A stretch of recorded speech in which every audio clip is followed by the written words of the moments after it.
আমি আপনাদের ভাই হিসাবে, আপনাদের সন্তান তুল্য হিসাবে দেশের প্রতিটি নির্বাচনী এলাকায় আমার দলের সর্বস্তরের প্রতিটি নেতাকর্মী সমর্থকের কাছে একান্তভাবে অনুরোধ করব, দলের সিদ্ধান্তকে আপনারা সর্বশক্তি দিয়ে বাস্তবায়ন করবেন।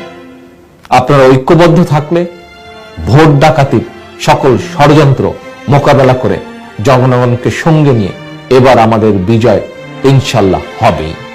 দলের উপরে, দেশনেত্রীর উপরে আস্থা রাখুন।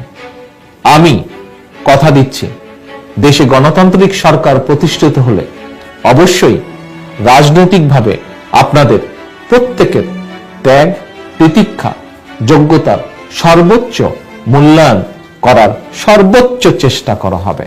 প্রিয় নেতৃবৃন্দ, আপনারা অনেকেই এই দলে কর্মী হিসাবে রাজনীতি শুরু করেছিলেন। দলকে ভালোবেসে বেগম খালেদা জিয়ার নেতৃত্বে এগিয়ে যাচ্ছেন সামনের দিকে। আমার দলের লক্ষ লক্ষ নেতাকর্মী সমর্থক আজ দেশনেত্রীকে শুধু নেত্রী আসনেই নয়, বরং তাকে মায়ের আসনে অধিষ্ঠিত করেছেন। শুধু আমার দলের নেতাকর্মীরাই নয়, দেশের কোটি কোটি গণতন্ত্রকামী মানুষের কাছেও দেশনেত্রী এখন মায়ের মর্যাদায়। সেই মা জনগণের ভোটে একটি গণতান্ত্রিক সরকার প্রতিষ্ঠার জন্য বছরের পর বছর ধরে আপনাদের সঙ্গে রাজপথের সংগ্রামে ছিলেন।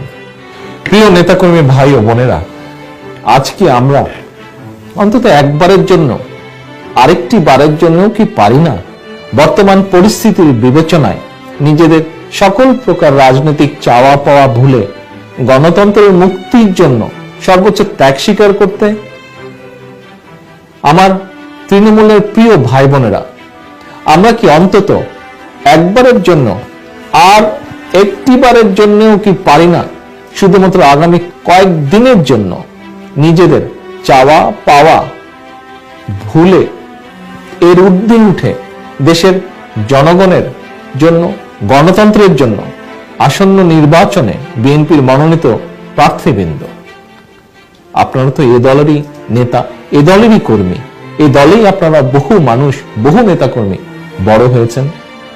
সারা দেশে আমার দলের সর্বস্তরের হাজার হাজার নেতা, লক্ষ লক্ষ কর্মী, কোটি কোটি ধানের শীষের ভোটার, আপনারাই একমাত্র আপনাদের ঐক্য এবং সুদৃঢ় প্রত্যয় পারে, আপনাদের ঐক্য এবং দৃঢ় প্রত্যয় পারে ভোট কেন্দ্রগুলোতে ভোট ডাকাতি রোধ করতে। আপনাদের ঐক্য এবং দৃঢ় প্রত্যয় পারে প্রতিটি ব্যালট বক্সকে নিরাপদ রাখতে। প্রিয় নেতাকর্মী ভাই ও বোনেরা এবং প্রার্থীবৃন্দ, আবারও আমি বলতে চাই, এবারের নির্বাচনে পাওয়া না পাওয়ার দ্বন্দ্বে যদি আমরা জড়িয়ে পড়ি, আমরা যদি বিবাদ বিরোধে জড়িয়ে পড়ি, গণতন্ত্রের মুক্তির স্বার্থে ঐক্যবদ্ধ না থাকতে পারি, তাহলে ক্ষমতাসীন অপশক্তি আবারও গায়েবী মামলা কিংবা আদালতের রায়ের অজুহাত দেখিয়ে অত্যাচার নির্যাতনের মাত্রা বহু গুণ বাড়িয়ে দিবে।